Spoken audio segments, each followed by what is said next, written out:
Sobat-sobat News Channel, kita bertemu dengan kandidat ilmu politik Bapak Roni. Pak Roni, apa kabar? Baik, alhamdulillah Pak Agam. Oke, Pak Roni, ini kemenangan Partai Buruh banyak orang sudah memprediksi dan ternyata berhasil menjadi mayoritas meraih kursi di parlemen mendatang. Apa kira-kira keunggulan dari Jacinda Ardern sebagai pemimpin Perdana Menteri Selandia Baru sehingga bisa menang kembali, Pak Roni? Jadi sebenarnya berdasarkan berbagai hasil polling dari berbagai institusi sudah menunjukkan tanda-tanda bahwa Partai Buruh akan memenangkan pemilu 2020 ini. Sejak awal tahun 2020 polling itu dilaksanakan, tren itu semakin meningkat, dan hingga pada puncaknya pada sekitar bulan Juni itu sudah hampir dapat dipastikan akan memenangkan pemilu dengan suara mayoritas. Now more than ever is the time to keep going, to keep working, to grab hold of the opportunities that lay in front of us. So let's step forward together. Ka hoake tono tātou. Let's keep moving. Keberhasilan Ardern terutama di 8 bulan terakhir ini dalam menangani pandemik corona di New Zealand. Nah, salah satu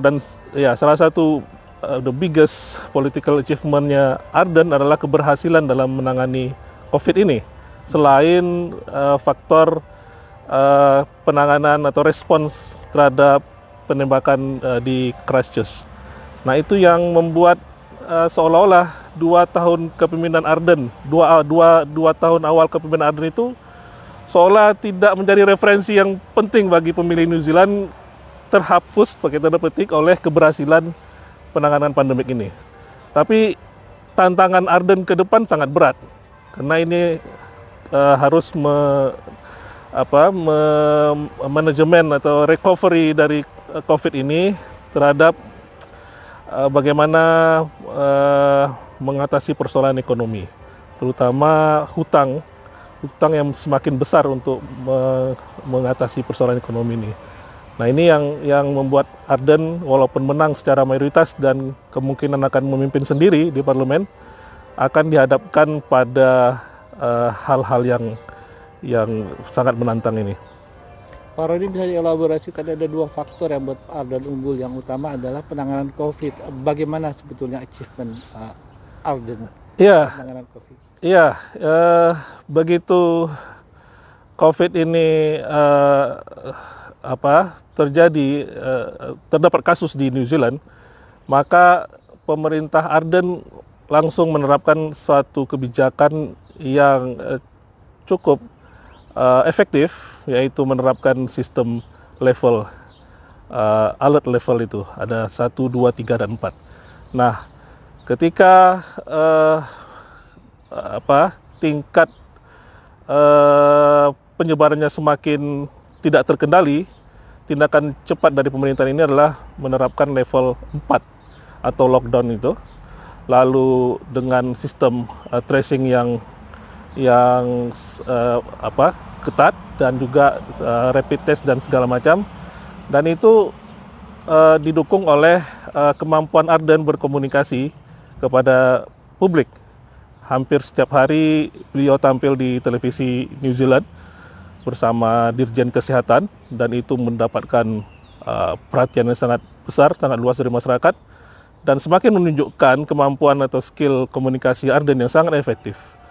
Dan bagaimana dia memanage media di panggung, dan bagaimana dia ekspresi cara menghadapi atau merespon pertanyaan-pertanyaan wartawan yang mewakili publik, itu membuat popularitas Ardern sangat meningkat. Tidak hanya komunikasi saja, tetapi memang hasil dari kebijakan yang dia lakukan itu betul-betul membuahkan kepuasan bagi masyarakat. Oke, jadi kemampuan komunikasi dengan publiknya sangat baik ya. Pak Roni tadi menyinggung juga faktor lainnya adalah keberhasilan penanganan tragedi penembakan. Padahal itu kan minoritas Muslim di sini. Kenapa itu bisa menjadi salah satu ukuran dari keunggulan Ardern? Ya, inilah membedakan Ardern dengan pemimpin-pemimpin Barat atau pemimpin lain yang ada yang sebagian yang anti imigran, liberal, atau seperti Donald Trump atau Narendra Modi atau yang di presiden di Hungaria. Itu membedakan Ardern adalah bagaimana dia bisa merangkul semua golongan yang ada di New Zealand ini. Ketika terjadi penembakan itu, Ardern langsung segera tampil di televisi, mengutuk dan menegaskan itu adalah suatu perbuatan teroris. Tidak perlu orang menuntut bahwa itu harus ditegaskan teroris. Tidak, sebelum itu Ardern sudah langsung menegaskan bahwa itu teroris, dan dia mendatangi menjumpai korban di Christchurch, kemudian menunjukkan empatinya, menggunakan pakaian yang mewakili komunitas Muslim, menggunakan hijab, memeluk satu persatu orang-orang yang menjadi korban atau yang ditinggalkan keluarganya mati syahid itu. Dan itu membuat seolah-olah mewakili perasaan masyarakat New Zealand bahwa ini bukan merupakan perbuatan atau bukan bagian dari New Zealand. Nah, itu yang membuat tidak hanya dunia internasional atau komunitas Muslim internasional yang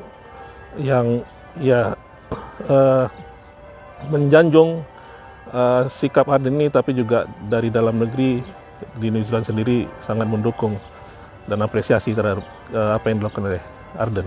Baik Pak Roni, terima kasih banyak atas ulasannya. Semoga sukses selalu dengan kandidat doktornya dan Komunik Indonesia memberikan kontribusi besar. Terima kasih Pak Roni. Terima kasih Pak Agam. Salam New Zealand Channel. Salam New Zealand Channel. Together, ka hoake tono tātou. Let's keep moving.